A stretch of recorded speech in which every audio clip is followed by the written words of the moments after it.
মালয়েশিয়াতে 1 বছর পর আজকে আমরা একটা কাঁঠাল নিয়ে আসছি আমাদের বাসায়। তো আমাদের বসে দিছিল, তো আজকে এটা কেটে তারপর আমরা সবাই খাবো একসাথে। তো আমার বন্ধু কাটতেছে কাঁঠাল, তো অনেক দিন পর কাঁঠাল খাবো আসলে, মানে একটা দারুণ মুহূর্ত, ভালো লাগতেছিল। তো আমার বন্ধু এই কাঁঠালটা কাটতেছে, তো কাটার পরে দেখা যাচ্ছে কাঁঠালটা মানে ওই রকম পাকে নাই, মানে হালকা কাঁচা কাঁচা। না পাক তো আর একদিন থাকলে একটা শীত শক্ত শক্ত খাইতে পারবে কিন্তু ঠিক আছে, নরম হইলে খাইতে মজা নেবে। হ্যাঁ এভাবে ঠিক আছে। এই কাঁঠালটা ঠিক আছে যে নরম। তুই তেল করতে আনছিস, তেল লইয়ে যা। আগে তেল নই পড়ছে, এই যে কি তুই কি রে তেল মাছ দিয়ে খাইবি কেন?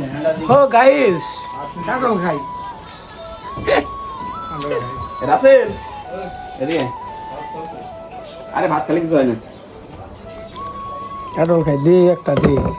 বের হয় না তো বের হওয়ার মতো না কই নিয়ে যে বের হয় না করলে তো ভালো লাগে না। কাটছি কাটিয়ে নি।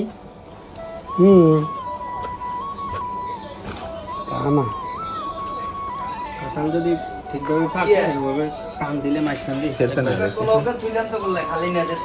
হ্যাঁ কোকা কোলা কে রে কালকে রাত্রে না মাল খাইছে।